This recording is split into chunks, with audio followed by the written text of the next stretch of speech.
From Square 2, this is What's Wrong with Revenue.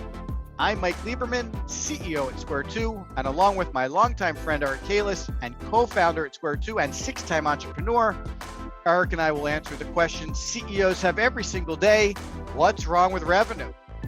You can be part of the live cast show where we'll answer your questions every Wednesday at 4 p.m. Eastern, or catch the show on demand on YouTube and on all your favorite podcast networks.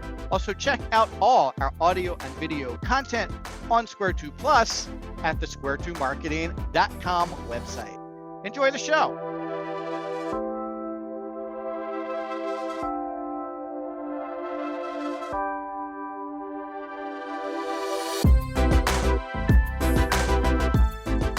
Hey everybody, this is Mike Lieberman, CEO and Chief Revenue Scientist here at Square 2. Welcome to episode 60 of What's Wrong with Revenue. Good news, folks.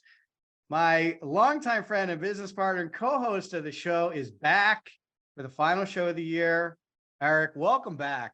Feels like it's been a long time. Too long. Awesome. Glad to have you back. So today's show, What's Wrong with Revenue? We're going to do a look back at 2020 and a look forward towards 2023 and make this kind of a year-end wrap-up show for What's Wrong with Revenue. The show is going to be taking a little hiatus in December as we try to consider what the show might look like in 2023. I think you guys will be very excited to know that we are going to continue the show, but we want to make sure it's relevant and aligned with what's going on in the world of revenue generation. So give us a couple of weeks to think through our 2023 show strategy, and we'll be back in early January picking up the show from where we left off. So I thought, because we're going to take a little break, it would be good to do a little bit of a look back at 2022 and a look forward into 2023. And when it comes to business growth and revenue generation, I think a lot of people are going to look back at this year and mark it as the year that everything changed. I feel like so much has changed over the past 12 months. Privacy issues have become much more important to marketers. Regulation is becoming more of an issue. The tools have changed. The technology continues to accelerate. New technology options are presented literally weekly, I feel like. And I think the economy also has impacted a lot of companies' efforts to generate revenue. And whether we're in a recession, not in a recession, going to be in a recession, not going to be in a recession, I think a lot of people will look back at 2022 as an interesting economical year when they consider what's going on. And today, I think for CEOs who are looking to create scalable, repeatable revenue generation systems, there's so many of them. So many people working on this, yet so many companies continue to struggle to do this. There's obviously something going on there that we're going to want to unpack a little bit. There's definitely a disconnect between what people are doing and what's working. So I want to talk about that a little bit. And we'll look forward into 2023 and see what we might expect and what we've heard from some of the companies we've talked to for 2023 and what you guys all might want to think about for your 2023 revenue plans. So what I have planned for the show today is I want to talk about the economy a little bit. Neither Eric nor I are economists, so we're not going to make any kind of predictions or anything like that, but we can share firsthand experiences in terms of what we've found in talking to other CEOs and how they're looking at the economy. I do want to talk about how the digital marketing playbook has changed and what happened in 2022 to accelerate this change, because that has been very significant. I want to cover the technology piece of it, what you should be thinking about when it comes to revenue and technology, and what makes it easier, what's going to make it potentially better but more complex. So we'll try to unpack that a little bit. I definitely want to dig into the data issues because I still see people struggling to use third-party data for their marketing and not having a ton of success with it. And in fact, in a lot of cases, running into some significant trouble. So I want to talk about data. And then we'll do a bit of a look forward into 2023 and what we think you might want to consider on the radar. And then we'll let you go. I also have a couple questions today. Some of the past few shows we've been doing questions, some we haven't been doing questions. So I have a couple questions for today's show, and I have a few questions from previous shows that we didn't get to answer that we can wrap up in today's show too. And then Eric and I wish you a really good holiday season. Send you on your way for the rest of December, and we'll be back with you in early January. So Eric, that's a pretty big agenda today. Anything you want to kick us off with? Well, I mean, you're right in your summary that 2022 was the year of turbulence. I mean, there's so many things were happening. And, I have two hats. I have a hat as a marketer and I have a hat as an entrepreneur. And the entrepreneurial landscape just got so confusing with like ups and downs, and every week seemed to be different. Now we're a 19-plus-year-old company. You would think by this time things would be mature and smooth running and dependable and predictable, and it's not. And if we're a 19-year-old company and we're experiencing that, just imagine a 5-year-old company or a 3-year-old company that's really just getting their legs under them and getting their systems in place. So I would agree with you on the turbulent thing.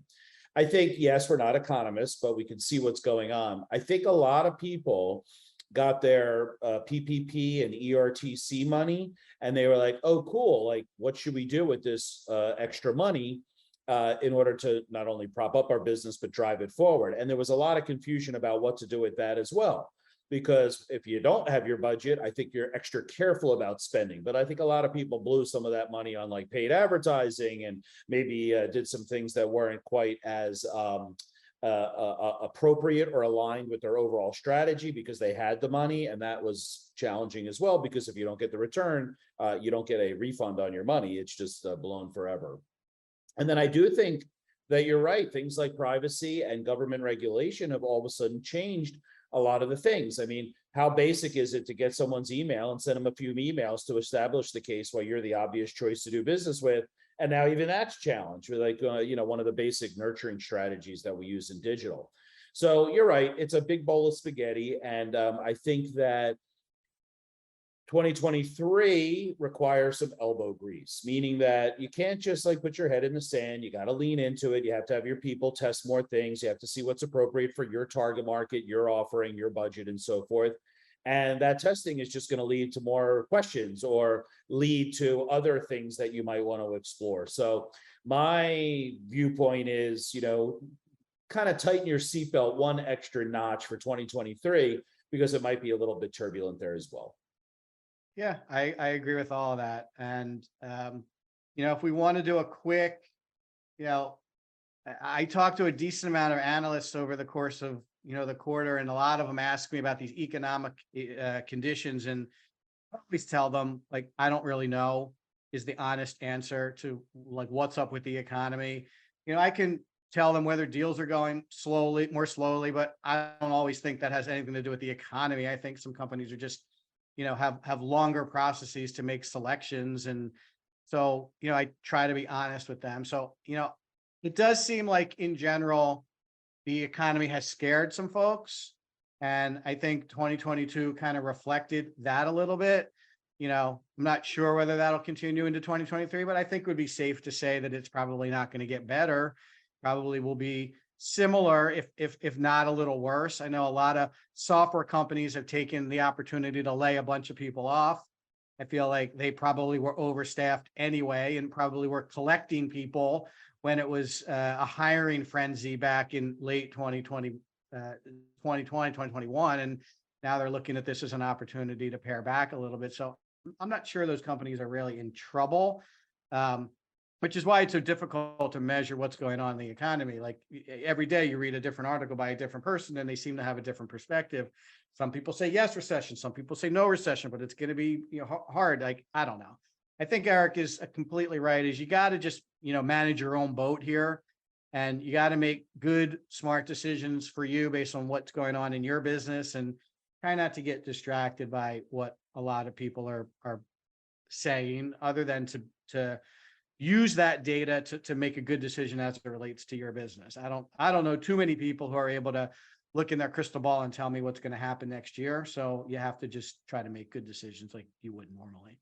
I mean, I would think from our perspective, you've definitely seen people being a little bit more tentative about pulling the trigger on investment in marketing and sales strategy. And I think it's a longer time before they're making that decision. Now, I agree. I think a lot of the media that's talking about recession, without having the data backing it up, I mean, backwards looking data, it's all just a big guess what's happening forward, has a lot of people scared. And just like we had a really good 2 or 3 quarters in a row when COVID first hit. because all of a sudden we had the really savvy business owners who were like, while everybody else is pausing, I'm going to put my foot on the accelerator. And those companies that, first of all, we're still doing business with a lot of them today, but those companies, I remember, they were like, like this is where we're going to get a little bit a better market share while everybody's sleeping or is pausing a little bit. So I think, not to use a cliche, but history favors the bold.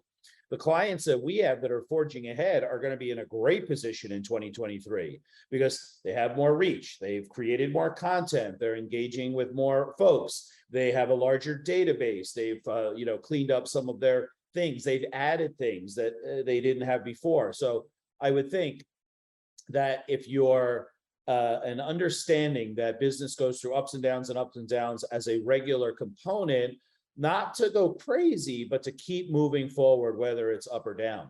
I got an email from our administrator of our 401k program. And the email was basically something like, and I don't know if you got the same one, Mike, but it was like, listen, don't worry, your investments in your 401k are safe. And I emailed him back and I'm like, I think you're talking to the wrong person. We have a long-term view on our 401k and we're willing to withstand ups and downs in the market for the next 20 years until we can go sit on a beach and eat crack crab. And he emailed back and said, you're the only person that's thinking that way now. But if you think about it, the reason that you do regular investments into a 401k is to buy less when it's more expensive and more when it's cheaper. And over time, it averages out while you're making money.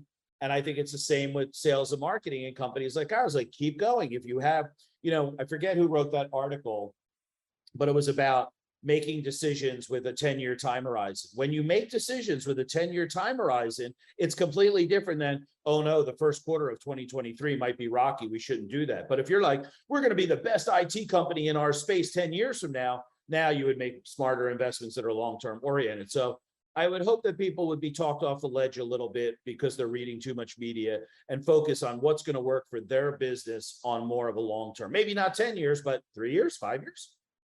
Yeah. And look, we've been through one real recession, like not sure what we're in now, but we've been through one real one. And there were companies that looked at it as an opportunity. And there's tons of data that say companies that continue to market and invest in their business through recessions thrive when the recession is over.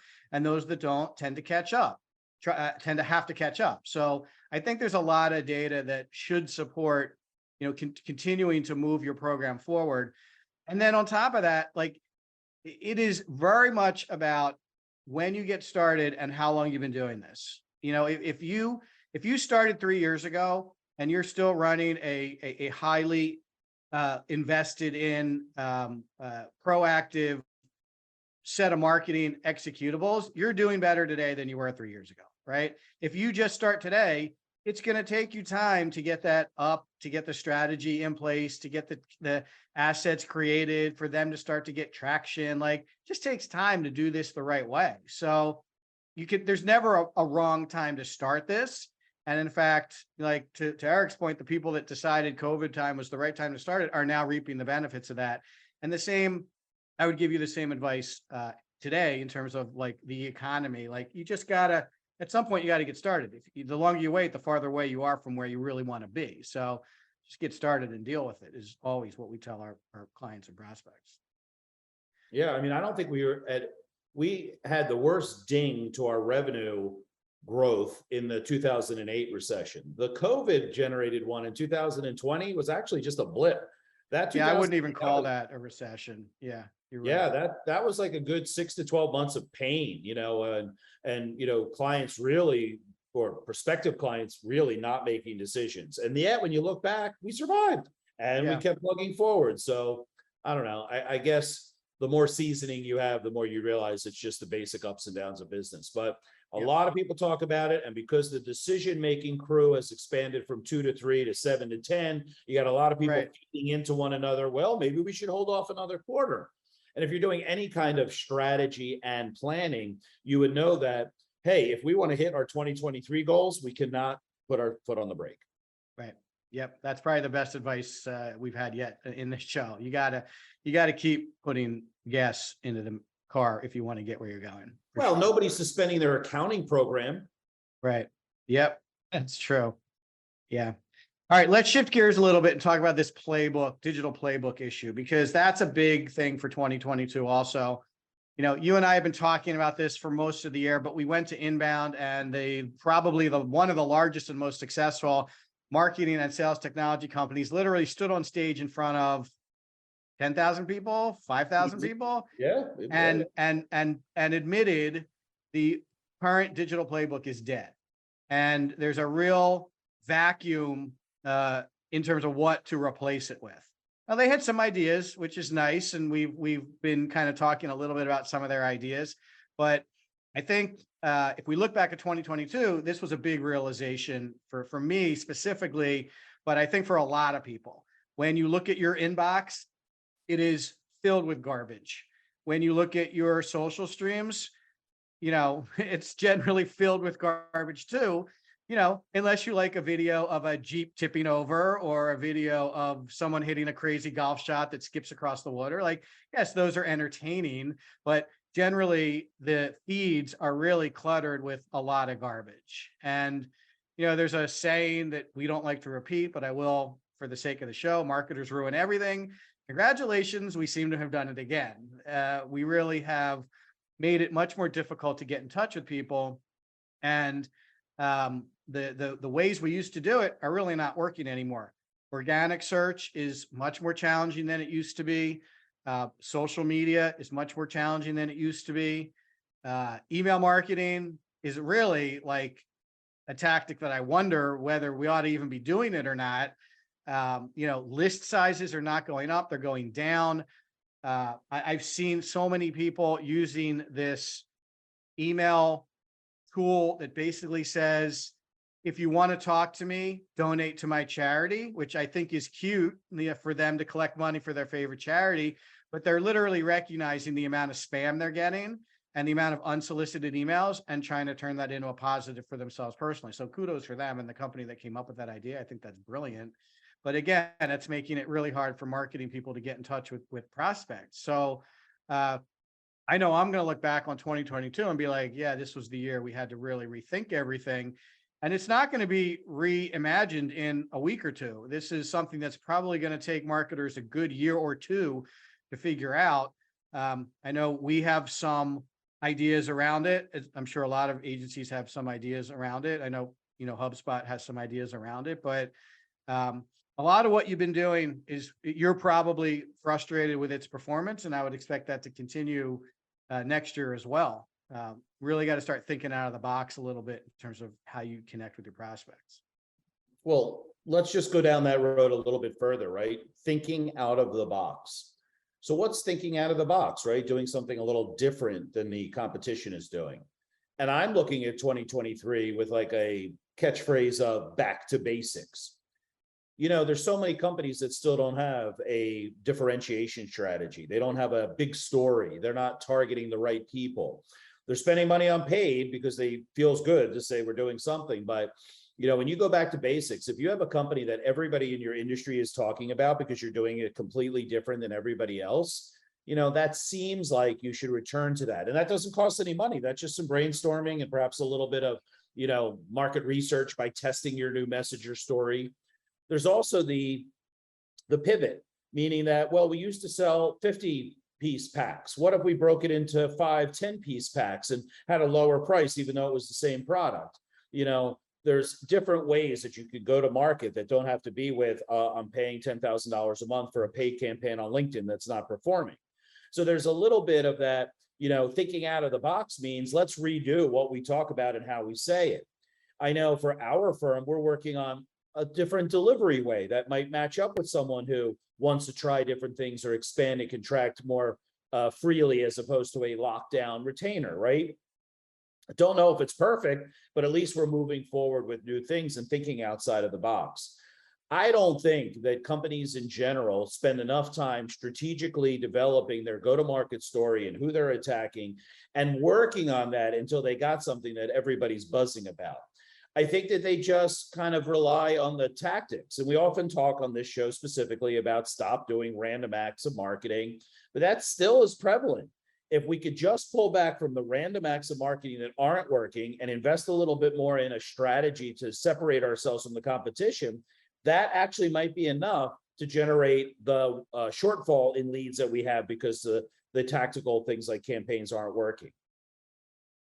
Yeah, I agree. I think companies also lean heavily on sales.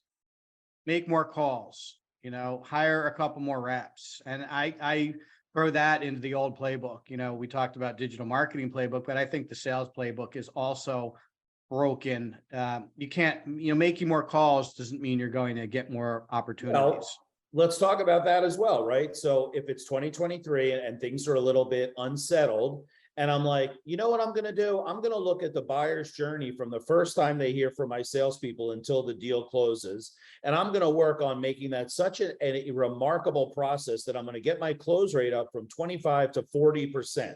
Maybe that's one of the rocks, to use strategic planning terminology. Maybe that's one of the rocks. Now, that doesn't cost any money and you still have leads coming in. But if you close 10 or 15% more of them, well, money drops right to the bottom line.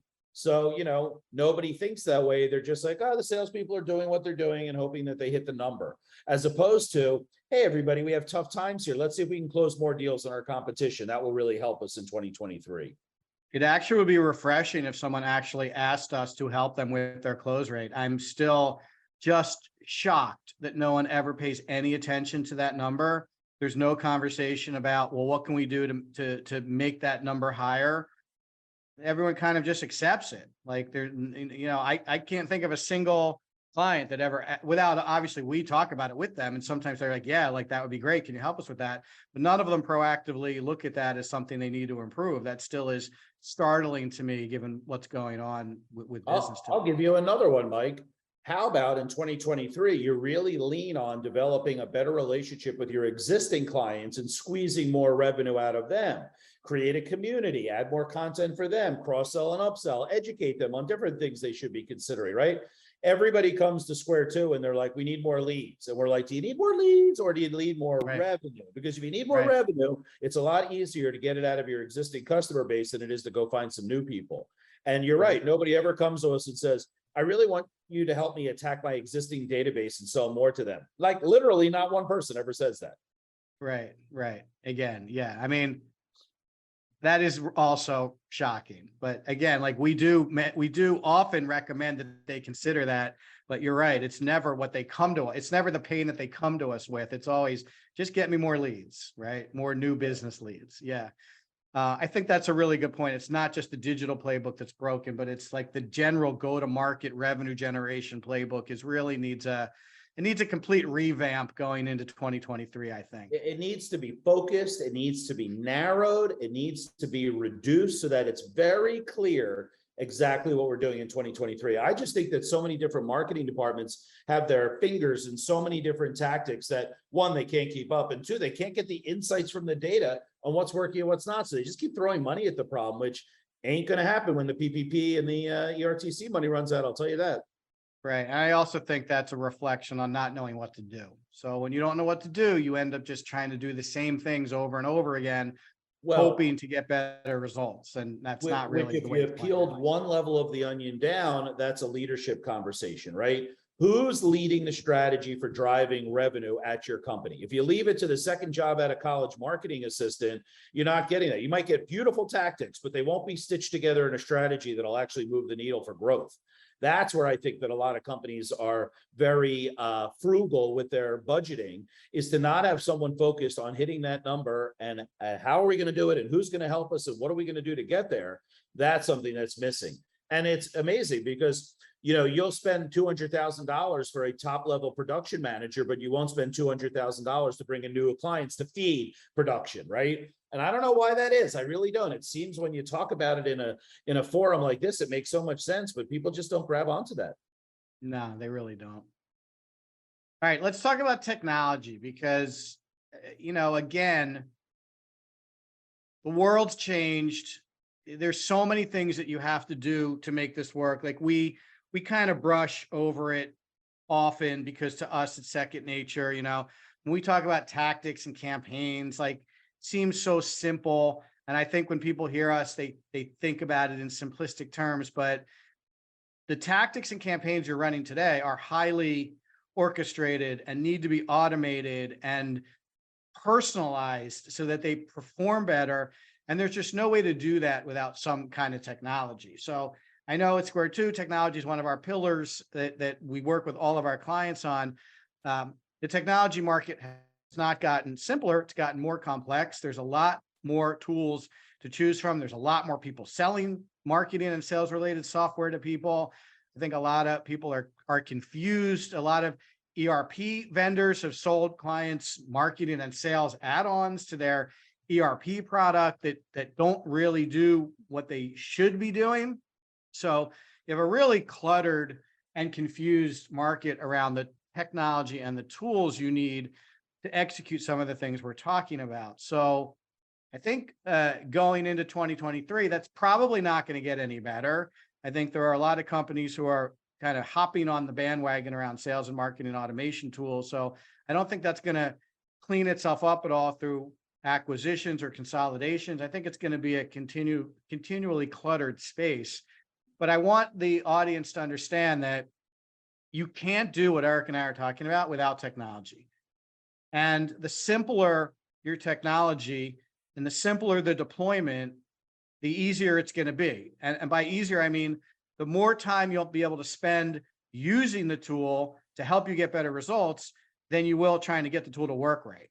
And what I mean by that is, if you've cobbled together a couple of products for whatever reason, you're going to be spending some time making sure that the data is moving back and forth, making sure that they're integrated properly. When one thing changes, the other two things are going to have to change. The reports might have to be massaged on a monthly basis. Like, you're spending time and money making sure that your system is working right.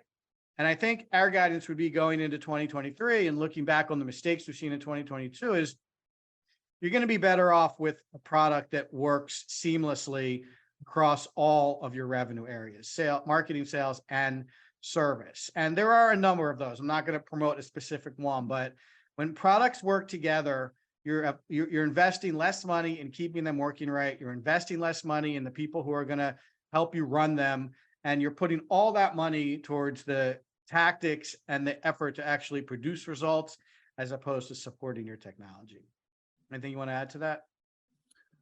Well, it still blows me away that people don't have a platform and they do try to piece together it, just because of in the name of saving money. Once again, back to the manufacturing facility. Oh, hand me that wire hanger and some chewing gum. And no, we don't need to spend it on a machine. We'll just rig it up here, no problem. It just doesn't happen. It's the same thing with marketing. People think it's so expensive, but meanwhile, the efficiencies that come from that all-in-one platform that you described will easily take care of the expense, and the landing of the assistance that the platform will give you in landing additional clients. The profit obviously will pay for the software as well. I mean, if you think about it, let's use a number, $1,000 a month for a good platform, right? So that's a $12,000 investment a year. If you landed one extra new client that was worth $5,000 in net profit to your company, that's $60,000 minus the 12 you're spending. I don't know about you, but I'll do that deal all day. But what about lifetime value, right? What if that client stays around for 3, 4, 5 years? Nobody's thinking, once again, of more of a long-term approach. Now, I will say this. If you don't have any marketing automation platforms that are installed in 2023, stop listening to this show immediately, because you're so far behind, we can't help you. There's no way that you can't have a platform at this time. They're affordable, they're powerful, they're very, very intuitive and easy to use. They come, I know you don't want to promote a specific one, but I'll use HubSpot as an example. It's basically easy to use right out of the box. There's no reason to do that. Now, I had a conversation earlier today about a company that has something like 50 sales reps all across North America. And I said, well, when the leads come into the mothership, AKA the home website, how do you distribute those leads? She says, we do it manually. So I say, well, how long does that take? She goes, a couple hours a week. I go to myself, okay, a couple hours a week, $50 an hour for that person to process that. Let's call it, 150 times 52 weeks. Holy smoke, they're spending $8,000 a year just distributing the leads. So I explained something similar to this, if every one of those reps has a territory and we can assign the zip codes to that, couldn't we just automatically program that when a lead comes in that has this zip code, send it to this person automatically, have it pop up in their CRM and automatically send an email? I said, wouldn't that help you move the needle for speed? Because remember, it happens instantaneously. The salespeople would be happy because they don't have to enter it into the CRM because it's coming over Matt. I mean, on and on. And she actually said to me, yeah, I don't think we're going to do that, with literally no reason why, just because I guess it's a hassle to like change. Is that really the reason? So I said, Yes. okay, but just know that those are at your disposal when you are ready. Like, Yeah. it's the same thing. Like I remember at one of my early jobs, they had this convoluted production line in the manufacturing facility. And I had taken that class on like production strategy 101. And it talked about things like the U-shaped production line, the S-shaped production line, all of them strategies to make it efficient. Well, why wouldn't you think about it in the same way of marketing terms, right? What can we do to make this most efficient, most affordable, most streamlined, best experience? I mean, you could go on and on, the benefits of having a system. So that's where I just think that the software that, or the technology that we're going to implement in 2023 has got to take out the human factor, the expense. It's got to make the experience better. And once again, that's not spending money on cold outreach or advertising. So maybe that's a good way that you could identify a initiative in 2023. Like, what are we going to do about our technology and taking that to the next level? As a final comment, you know the old adage that people only use 20% of the software that they actually buy. What if the initiative was we're going to turn on all these modules and we're going to perfect them in 2023? That would have a huge impact on your business results as well. Yep. I mean, I still think about that company we were talking to that was still using a spreadsheet and emailing out through Outlook BCC. I mean, like that has to be over, like you really, and what if that lady takes a vacation? Like no one gets leads for a week, obviously, right? So, and we've already discussed in multiple shows that the speed of response when someone is interested in working with you makes or breaks the experience. And there you have data, you've repeated it to me before, like the first person to respond gets the deal like 80% of the time. So clearly there's a ton of data to support using these tools to create a really efficient and highly effective process. We had while you were out, I did a show with Kevin about, Kevin runs our our web services team. We talked about WordPress versus HubSpot. And, everyone says, oh, my website's on WordPress because it's free.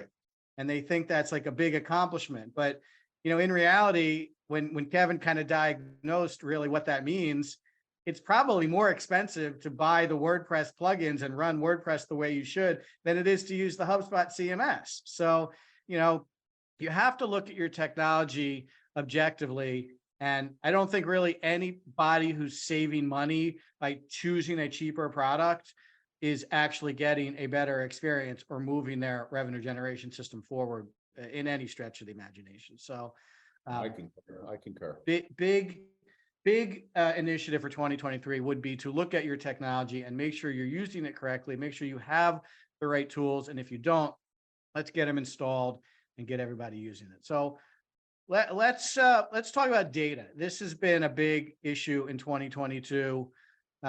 First party data, third party data, how we want to think about it, so everyone understands it. And just to simplify it, you could Google it, and I have, so you'll get some more complicated explanations of what first party and third party data is. But to simplify it, first party data is the data you collected yourself, meaning someone gave you a business card and you put it in your CRM. Someone filled out a form on your website and said, yes, you can market to me. You have some kind of business relationship with them, meaning they bought from you previously or they buy from you now or whatever. That's first party data.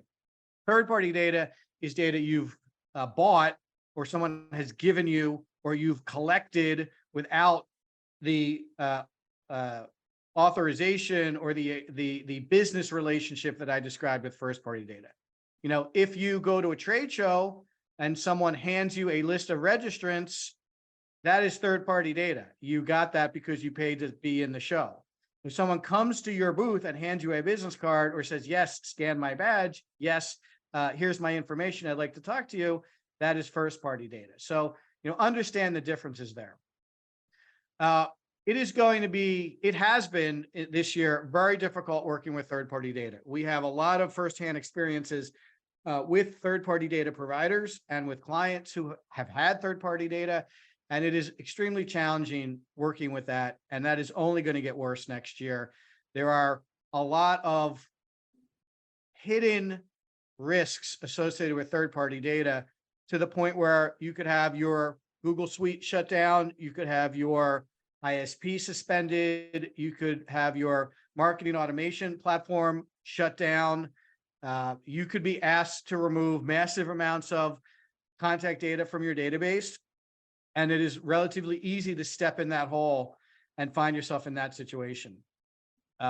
Again, at Inbound that I mentioned earlier, a lot of conversation from the major technology company about first party versus third party data.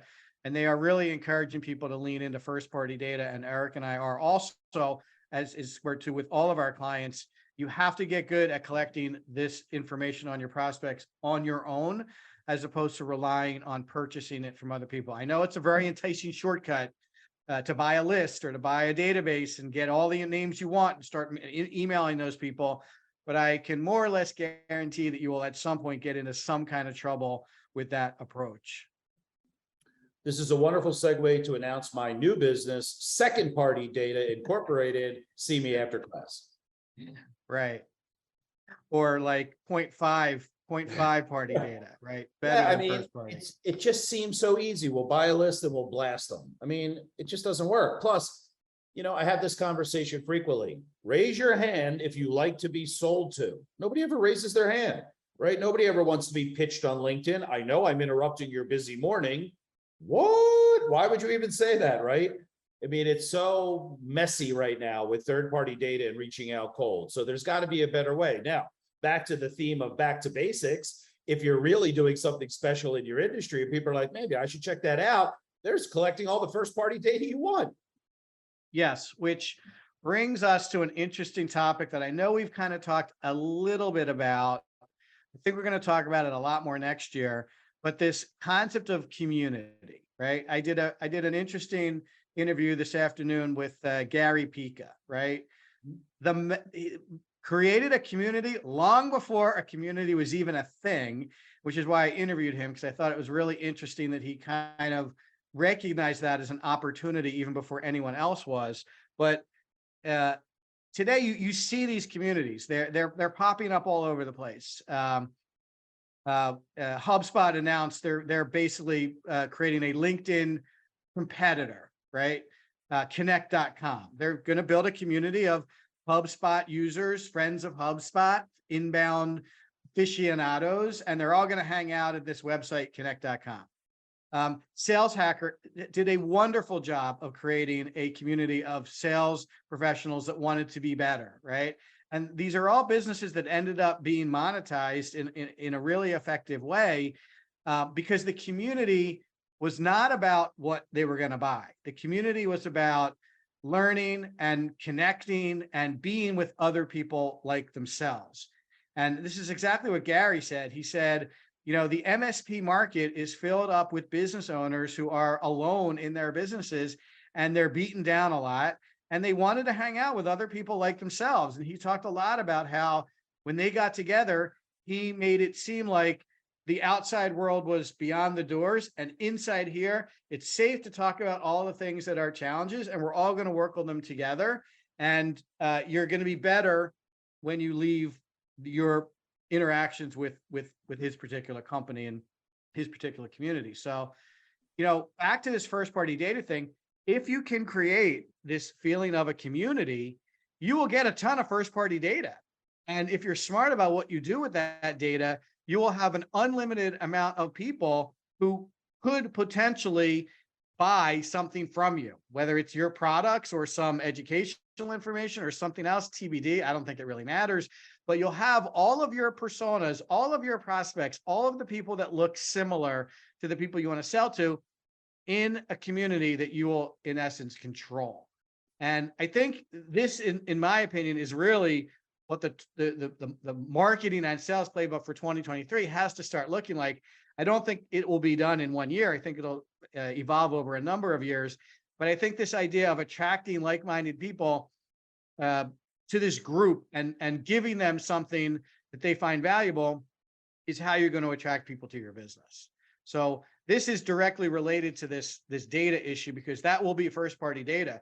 The people that control the community will have all the first party data, and they'll be able to do whatever they want with it. And this is not new news. Data is an undervalued asset to pretty much everybody Eric and I talk to. They don't really understand the power of their own database, but it really has to become something that inside your company you're looking at more strategically and really working hard to build that database going into 2023. I mean, if you don't know what pickleball is, you've been living under a rock, but two of the biggest pickleball communities just got purchased, which were just online communities of people talking about pickleball. How do I get better? What gear should I be buying? My sneakers keep wearing out. My arm hurts, right? It was nothing about selling. And two big companies, one big company just bought two of these communities from their relatively amateur owners who just wanted to talk about pickleball. And now you have hundreds, if not thousands of people that are, talking about pickleball. You think that maybe they would buy a ticket to a tournament? Maybe they'd buy a or a racket, exactly. right? A paddle, right? Or, maybe a paddle company might want to pay to sponsor their newsletter. I mean, like the opportunities are endless, all because they built a community of pickleball players, for sure. Yeah. I mean, I was working with a client. They do, they want to sell certifications for women that own women-owned businesses, and they want to promote those women-owned businesses. The revenue stream is every time someone gets certified as a woman-owned business, this group makes money. So they're like, how do we sell more certifications? And my thing was, how do you start a movement to help women level the playing field in entrepreneurialism? Whoa, mind blown, because that community is a lot more emotionally connecting than buy my certification for $900. That's where people are start thinking. So to your point about 2023, if they were community minded in 2023, they'd be like, what do we have to do to build a community of 100,000 women entrepreneurs? And then the admission to the next level is you got to get certified. Yeah. Yep. It makes too much sense. Yeah, maybe. All right. So, you know what? Let's do a couple questions. Love the questions. I really want to get to these questions that we didn't get to in some previous episodes. So I got a question here from episode 57. That was about aligning investment and budget to show results. So let's try to help. Just find this full question here. Let's try to help this guy out. This is from Larry in Saskatchewan, Canada. We're working on our budget now, and we're struggling to align what we're planning on spending with expected results. Do you have any suggestions on how to close this gap? What would you say to Larry? Well, the first thing I would say to Larry is that when you're doing, first of all, kudos for planning 2022 for 2023. The second thing is you're talking about your strategy for how you're going to generate leads in 2023. By definition, a strategy is a set of assumptions that you think will happen based upon your actions, right? If we offer this new product, we're going to sell 100,000 and at a 10% net profit, this is what our company will make, right? So the first thing is you can't beat yourself too bad on it's all a big assumption. Now it's an educated guess and you're using data to make better decisions. But when you're talking about the budget, you want a budget and then you want to say, if these assumptions hold true, I'm going to have three levels. I'm going to have exceeding my expectations, meeting my expectations, or missing my expectations. And then you should be ready with all three of those levels as the data starts to come in.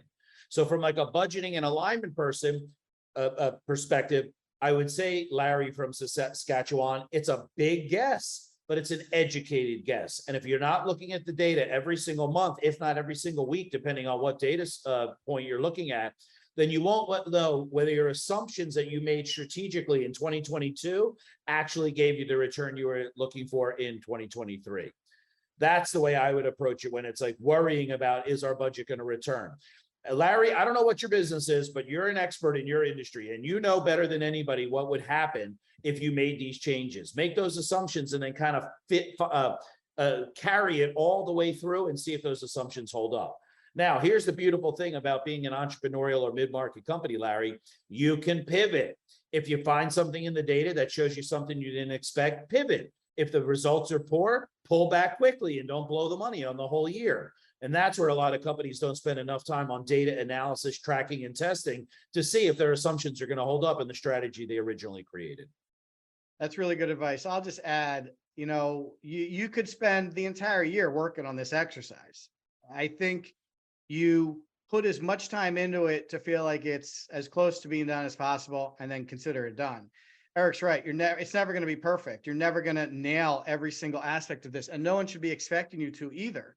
It's a best guess, in November for a year that hasn't even happened yet. Like, you have no idea what's going to influence your spending or the results associated with the investment that you've gotten approved. So all you can do is take your best wild ass guess at it, make sure it makes sense, and then start working it and adjust accordingly.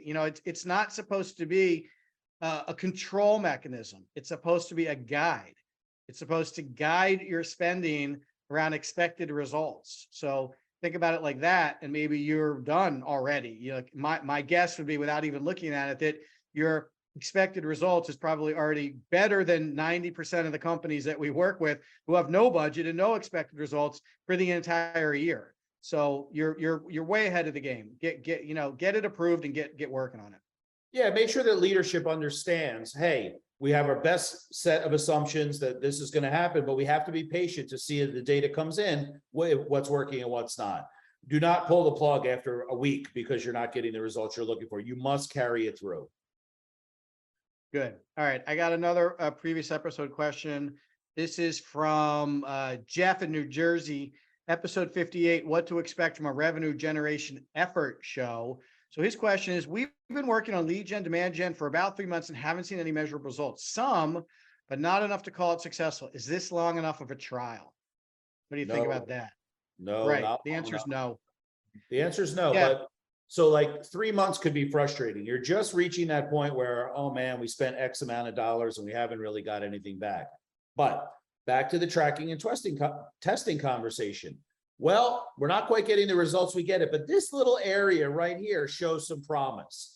But this little area over here, there's literally nothing happening over there. Let's take the $5,000 in the bad area and let's lean into a test in the good area and try something slightly different and see if we can beat the results. That's an ongoing exercise. I mean, heck, that comes back from A/B testing back in the direct mail days, right? Which headline is better? Which size envelope should I use? What should my opening thing? Should I have a lift letter? Should I have a return postcard? Remember all those direct mail kind of things? And you tested each one of them until you cracked the code. That did not take 90 days. That took years of testing from direct mail. Now we have digital, which certainly shortens the timeline and makes it easier for us to get the data back quickly, but it's exactly the same exercise. Rotated money from dogs into winners. Those winners, we separated into a half a dozen different tests. We took the 2 of those 6 and we leaned into 4 more tests based on those 2. And by the end of the year, we have some consistent results. That would be my counsel. Yeah. Jeff, there's no time to be like pulling the plug or pulling your parachute and leaving the plane. Like, this is something you're going to have to do forever. So you don't want to ever consider something to the point where you're like, stop the whole thing. Eric's 100% right. You have to push through, and every industry is different. Every business is different. Every program is different. So we can't really, look at this and say 3 months is long enough. We can definitely say it's probably not long enough. And in our experience, you probably need to run this for an entire year before you get enough data to really know exactly what you want to do in the next year. But it doesn't matter, because you got to do something. This is a marathon. This is not a sprint. There are no marketing programs that you turn on and in 3 months, your amount of leads explode to the point where you're like, thank you, that's enough, turn it off. I'm just going to deal with these leads and I'll come back to this in a couple months. Like, that is not how it works. You're going to get, eventually what will happen, I guarantee it, you'll get a couple more 1 month, a couple more the next month, a couple months the third month, fourth month, or whatever month we're on. And eventually you will start to see this compounding factor where everything you've been working on starts to work together and the trajectory does get a little bit better. But that could be a year from now. It's certainly not likely to happen in 3 months. So You have to you have to be long-term oriented when it comes to marketing. You have to be long-term oriented when it comes to any of the programs you're executing, inbound, demand gen, or organic, optimizing your website. All of these things just take time. In fact, all of marketing, all of this takes time. We just spent 10 or 15 minutes talking about how you can't buy a list of prospects, send them an email, and expect them to sign up for your service or buy your product. That's not going to happen. So if that's not going to happen, you have to be patient. You have to be persistent. You have to stick with it and keep working on these programs month over month. Really, your goal should be to beat last month. It's really all it should be. If leads are your ultimate measure, get one more lead this month than you got last month. And I would consider that a success. Over time, you will have significantly improved your company's lead gen abilities simply because you stuck with it month over month. And I guess your biggest obstacle is going to be getting your boss or someone in the company who's supporting this to agree that this is something that they also have to be patient and persistent around. But that's probably a topic for another day. Agreed. All right. I got one more question here, and then we'll wrap up for our last show of 2022. I noticed a thread through some of your more recent content. You've been talking more about a system for revenue generation. Is this on purpose? So this is Dimitri from Los Angeles, and he asks a really insightful question. He's right. We have been kind of talking around this concept of systematizing revenue generation. Do you want to just talk about why I don't mean like in detail, but at a high level, why do we think that's important? Well, I could start the conversation by talking about random acts of marketing, right? I could talk about people with no, some of the earlier things we talked about, no leadership when it comes to strategy. To be honest, we get our clients really good results. And when we look back at why we get our clients really good results is because we use the same system on each one of the clients. Every program is different, messaging, strategy, target markets, that's all different per client. But the rhythm of how are we going to put our head down and work on the marketing is the same for every client. Weekly revenue team meetings, monthly 30-day sprint planning, quarterly planning, and making sure it matches up with the company's initiatives are all what we do, but we never really bring that to the forefront. And I think lately we've been thinking about how can we help companies be more efficient by introducing them to not only to the marketing strategy and all the fun and creative stuff, but the blocking and tackling from like a process and system perspective. Because if you have two junior marketing people and one rogue salespeople, and they're never meeting, they're never talking, they're never brainstorming, they're never strategizing, how could you possibly agree to get results? But if those three people were meeting once a week and setting to-dos each week and setting some goals and looking at the data and what can I do to help you? No, what can I do to help you? Now, just by that process or system is helping people get ahead. I know it's more businessy than it is sales and marketing, but the concept of a process is important. Back to manufacturing. It's not like every time we make a widget, we're just going to do it different. No, we have a process. First we do this, then we do that. And the results that we get are uniform every time. And it's the same thing with marketing and sales. So I think that our internal conversations are probably breathing into some of the content that we're putting out there because we're just constantly trying to figure out how we can help our clients get better results, and systematizing or laying in a process is one of those ways. Yeah, I think the major light bulb moment for us this year was, companies have systems for pretty much everything, right? You're going to hire a new person. Here's how we do it. You're going to train that new person. Here's how we're going to do it. We're going to bill people. Here's how we do it. But for some reason, when it comes to sales and marketing, yeah, some companies have a sales process, but generally it's not great. There is no process around revenue generation. There's just not. And we've identified that is one of the reasons why clients struggle with this. It's not like they don't have a website. It's not like they're not emailing people, but they're not working in a proven system that if you follow the system, you will get better results. And I think one of the things you've been picking up in our conversations is we're going to be much more focused on that type of solution in 2023. And since we've been talking a lot about it internally and kind of getting ready for that, you're hearing it in some of the things we're talking about. So Dimitri, I appreciate you picking up on that. That's a pretty good nuance to some of the things we've been talking about, but we're excited about it. And I think, in terms of what's wrong with revenue in 2023, I think you all can expect us to be talking a lot more about this idea of a system for revenue generation and what are the components and how you use it and what are some of the maybe more obscure pieces to it that a lot of companies might be missing. How do you get a system in your business? How do you maintain a system in your business?